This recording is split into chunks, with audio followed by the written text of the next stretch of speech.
सबको जय मसीह की। प्रभु आपको आशीषित करें।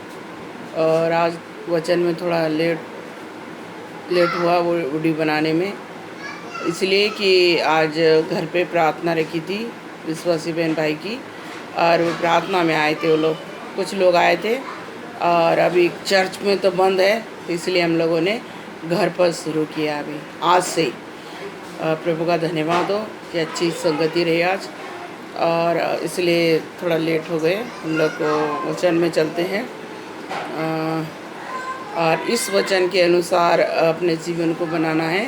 जो आज का वचन परमेश्वर का वचन कहता है, देखो क्या इतना सुंदर वचन है प्रभु का।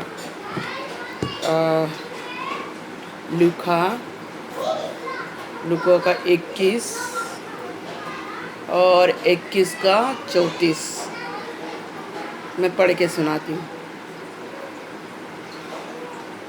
लूका का 21 का 34। इसलिए सावधान रहो, ऐसा ना हो कि तुम्हारे मन खुमार और मतवालेपन और इस जीवन की चिंताओं से सुस्त हो जाए, और वह दिन तुम पर फंदे के समान अचानक आ पड़े।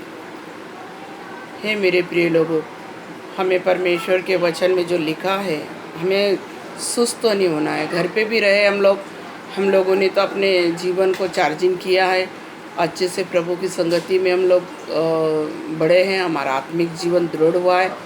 तो जितने भी कलीसिया के लोग हैं, मेहरबानी करके अपने आप को दृढ़ बनाइए, निर्बल ना बनाइए, ताकि जब कोई भी विपत्ति का सामना हम लोग ऐसे नहीं कर सकते, अपने मर्जी से या अपने इससे कुछ नहीं कर सकते, क्योंकि बिना परमेश्वर के सहायता के हम कुछ नहीं है। हमारा वजूद, हमारा अस्तित्व कुछ भी नहीं है, क्योंकि हमारा परमेश्वर हमारे साथ है, तो हम सब कुछ कर सकते हैं। तो इसलिए परमेश्वर का वचन ये पहले से हमें सावधान करना चाहता है, क्योंकि कहता है कि इसलिए सावधान रहो। सावधान रहने की बहुत विश्वासी बहन भाई को, बेटा बेटियों को, आंटी अंकलों को सावधान रहने की बहुत आवश्यकता है। हम जब सावधानी का क्या मतलब है? हमें प्रभु के पैर में पड़े रहना है, उसके पाँव पकड़े रहना, उस पर विश्वास करना है, उसमें जो परमेश्वर कहता है उसी के अनुसार चलना। वचन में लिखा है ना कि नित्य तुम प्रार्थना करते रहो ताकि तुम परीक्षा में ना पड़ो। तो हम परीक्षा में इसलिए पढ़ते हैं जब हम प्रभु के आज्ञा का पालन नहीं करते हैं, परमेश्वर के वचन का पालन नहीं करते हैं, इसलिए हम लोग परीक्षा में पढ़ते हैं। क्योंकि परमेश्वर हमें परीक्षा नहीं देता, इस शैतान हमें परीक्षा में डालता है। तो इसलिए शैतान का बुरा कान उसे बंद करो, उसकी बुरी आँख बंद करो, और उसके बुरे विचार बंद करो। हम अपने आप से बंद नहीं कर सकते।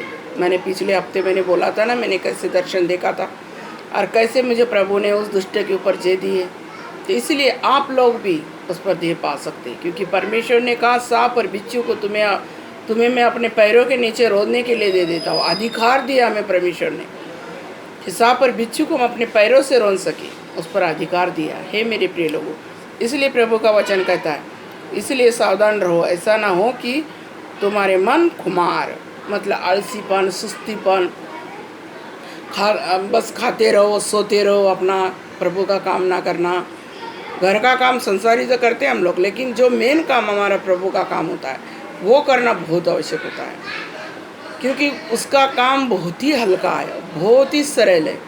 संसार का काम तो हर भारी, हमारे जीवन के लिए हम लोग जो काम करते हैं वो बहुत भारी होता है, बहुत ये होता है। उसने इसलिए परमेश्वर प्रभु यीशु ने कहा कि मेरा हल्का जीवा आप अपने ऊपर ले लो, और तुम्हारा जो भारी जीवा, जो तुम्हारा भारी बोझ है वो मुझे दे दो। इसलिए परमेश्वर कहता है, क्योंकि परमेश्वर का काम बहुत ही हल्का है, एक रूई के समान है। और हमारा संसारिक चिंता, बोझ, टेंशन, इसको जगह नहीं है मेरे प्रिय लोगों। परमेश्वर के लोगों के जीवन में इसको जगह नहीं होना नहीं चाहिए। चिंता, क्योंकि सुस्त होना, चिंता आ जाती है तो जीवन कुमारपन आ जाता है, कुमारी से फिर एकदम मतवालापन आ जाता है, मतवालापन से एकदम से फिर वो ऐसे वो दिन आएगा अचानक फंदे के नहीं, क्योंकि संसार पे ऐसे ही आने वाला अभी। इसलिए वो कह रहा है, परमेश्वर का वचन कहता है, लेखकों ने कहा है कि सावधान रहो, आने वाले समय में जब परमेश्वर आने वाले हैं, वो निकट है उनका आना। इसलिए हमें जागृति रहना है, नित्य प्रार्थना में जीवन बिताना है। जो परमेश्वर का वचन कहता उसी के अनुसार हमें करना है। जब हम लोग परमेश्वर के वचन में हम लोग दृढ़ रहेंगे, बने रहेंगे, जब भी हम लोग उसके चेले और चेलिया या उसके बेटा या उसकी बेटियां ठहरेंगे। तो हमें प्रार्थना करनी है। उठते बैठते चलते फिरते जैसे कोई चीज़ की हमें धुन लग जाती है, वैसे हमें प्रार्थना में लगे रहना है। नित्य प्रार्थना में लगे रहना, नित्य उसके हमेशा 24 घंटे उसके भजन को गुनगुना है, उसकी महिमा करना है, स्तुति करना है, प्रशंसा करना है। क्योंकि हमें परमेश्वर के हमारा प्रभु हमारे हृदय में रहता है। जब हम लोग हमेशा उसकी स्तुति आराधना प्रशंसा करते हैं, जब हमारे साथ रहता है हमारा प्रभु, हर काम हमारे सफल रहते हैं। आज की गवाही में बताना चाहती हूँ मेरे प्रिय लोगों, आज मेरे रात में बहुत ही गर्मी हो रही थी, बहुत ज़्यादा। कूलर में भी बहुत गर्मी हो रही थी, पंखों में बहुत गर्मी हो रही थी। तो मैंने परमेश्वर से कहा, हे मेरे पिता परमेश्वर, तू दया कर और ताकि बारिश हो जाए और थोड़ा सा ठंडा मौसम हो जाए। तो बस मैंने इतना ही कहा और परमेश्वर ने ऐसे ही रात में ठंडी हवा और इतनी बारिश हो गई और इतना ठंडा माहौल हो गया। इतना समय बिल्कुल कूलर पंखे इतने ठंडे हवा देने लगे कि ठंड लगने लगी। वो कूलर एक एसी की तरह हवा देने लगा। तो परमेश्वर के बच्चों के लिए कोई काम कठिन नहीं मेरे प्रिय लोगों, क्योंकि जिसके साथ परमेश्वर होता है, और वो विश्वासी बेटी हो या बेटा हो या आंटी हो या अंकल या भाई हो या बहन हो, जो विश्वास के साथ परमेश्वर के साथ चलता है उसको परमेश्वर कभी निराश नहीं होने देता है। बस उसको बोलने की बात है, फिर अच्छी मनोकामना हमेशा पूरी करता है हमारा परमेश्वर। और ये वचन अब लोग फिर से एक बार मैं पढ़ के सुनाती हूँ। इसलिए सावधान रहो, ऐसा ना हो कि तुम्हारे मन खुमार और मतवालेपन और इस जीवन की चिंताओं से सुस्त हो जाए और वह दिन तुम पर फंदे के समान अचानक आ पड़े। हे मेरे प्रिय लोगों, देखो क्या कहता प्रभु का वचन, फंदे के नहीं अचानक आ पड़ेगा। फिर उस टाइम क्या करोगे आप? कोई चारा नहीं रहेगा। क्योंकि जैसे गेहूं के साथ घुन पिसता है, वैसे संसार के साथ में हम विश्वासी भी पिस जाएंगे। नाम के विश्वासी ना बनो मेरे प्रिय लोगों, काम के बनो। हमें पहला स्थान अपने परमेश्वर को अपने जीवन में दीजिए। सारे काम उसको पूछ कर करिए, और जो उनको परमेश्वर के वचन में जैसे जैसे लिखा है, हमने शुरू से आपकी चिंता की है, शुरू से हमने आपके बारे में हमने सोचा है, क्योंकि आप हमारा परिवार हो और आप हमारे कलीसिया के हमारे परमेश्वर के लोग हो। इसलिए हम डेली आपके लिए प्रार्थना करते हैं और आपके बारे में सबसे पहले, हमारे परिवार से पहले आप लोगों के बारे में हम सोचते हैं। आपके बारे में भला बुरा तो हम सोच नहीं सकते मेरे प्रिय लोगों, हमेशा भलाई सोचते आए। क्योंकि कैसे हमारे विश्वासी लोग जी पाएंगे, कैसे इतने महामारी में हमने प्रभु के हाथों में आप लोगों को सौंपा है। जितनी भी कलीसिया है, हमारी तेजी से कलीसिया ही नहीं खाली, बल्कि दिल्ली की कलीसिया, भारत की कलीसिया, पूरे विश्व की कलीसिया, जितनी धरती पे कलीसिया, उनके लिए दुआ करते हैं और सबको प्रभु के हाथ में सौंपते हैं कि प्रभु किसी को करुणा ना हो, किसी को कोई परेशानी ना हो। और इसलिए मेरे प्रिय लोगों, आप लोगों का भी एक धर्म होता है, आप लोगों का भी एक कर्तव्य होता है कि आप भी अपने प्रभु के लिए वफादार बनिए, अपने अगुवानी के लिए वफादार बनिए, क्योंकि वो परमेश्वर के भेजे हुए लोग होते हैं। और जो परमेश्वर की बातों को, परमेश्वर के भेजे हुए लोगों को बातों मानते हैं, वो परमेश्वर के बात मानते हैं। तो हम अपने मर्जी से कुछ नहीं, हम अपने लिए कुछ नहीं करते मेरे प्रिय लोगों। ये जो भी परिश्रम कर रहे हैं, हम जो भी कर रहे हैं, हम तो स्वर्ग में जाएंगे ही जाएंगे, क्योंकि हमें विश्वास है। हमने अपना जीवन पूरी तरह से प्रभु के चरणों में लिप्त किया है, उसके चरणों में लिपटे हम लोग दिन रात रोते हैं और उसकी महिमा करते रहते हैं। तो हमें तो पूरा विश्वास है कि हम जाएंगे, और हम ये कभी ना चाहेंगे कि आप उसके महिमा से रहित हो। इसलिए हमारा प्रयास, हमारी कोशिश यही बनी रहती है, ताकि आप भी परमेश्वर के राज्य में प्रवेश कर सके। हमारा यही मकसद है और यही कोशिश रहेगी।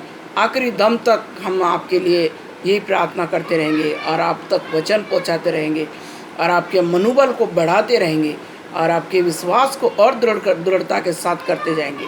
इसलिए हमारी यही मनोकामना है। और परमेश्वर का वचन भी यही कहता है, परमेश्वर का राज्य भी यही कहता है। प्रभु आपको आशीष दे। दूसरा वचन पढ़ते मेरे प्रिय लोगों, मत्ती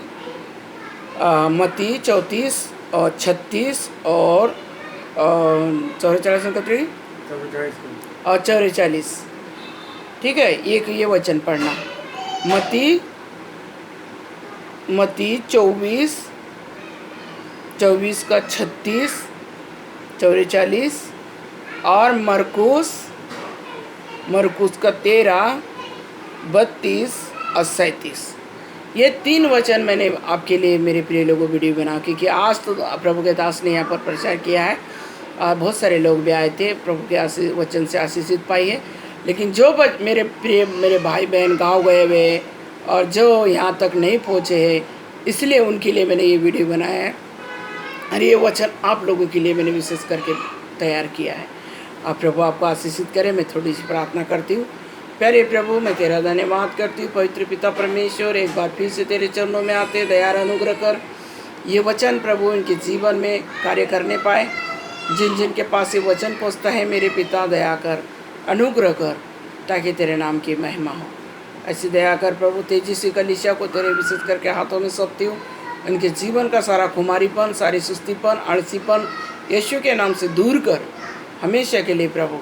और तेरी आराधना करने का मन दे प्रभु। तेरी स्तुति प्रशंसा, तेरे राज्य के भूखे प्यासे बना प्रभु, ताकि तेरे निकट आ सके। हे मेरे प्यारे प्रभु, ऐसे दया कर। पूरे दिल्ली की कलीसिया को तेरे हाथों में सौंपती, पूरे पासवानों को, विश्वासियों को तेरे हाथ में सौंपती हूँ। और जितने प्रभु भारत की कलीसिया है, उनके तमाम भारत के कलीसियाओं को तेरे हाथ में सौंपती हूँ। और तमाम प्रभु पासवानों को, विश्वासियों को तेरे हाथ में सौंपती भारत की। और पूरे धरती के कलीसिया को तेरे हाथ में सौंपती, पूरे धरती के पासवानों को, विश्वासियों को तेरे हाथ में सौंपती। हर एक की रक्षा कर, हर एक को बचा के रख प्रभु। अपने पवित्र पंखों में छिपा के रख, ताकि तेरे नाम की महिमा होने पाए। धन्यवाद प्रभु। ये जो भी वीडियो बनाए मेरे स्वामी, ये लोगों तक पहुँचने में सहायता और मदद कर, ताकि तेरे नाम की महिमा करते हुए इस विनती को मैं उद्धार करता यीशु मसीह के नाम मांगते सुनर कबूल कर प्रभु। आमीन।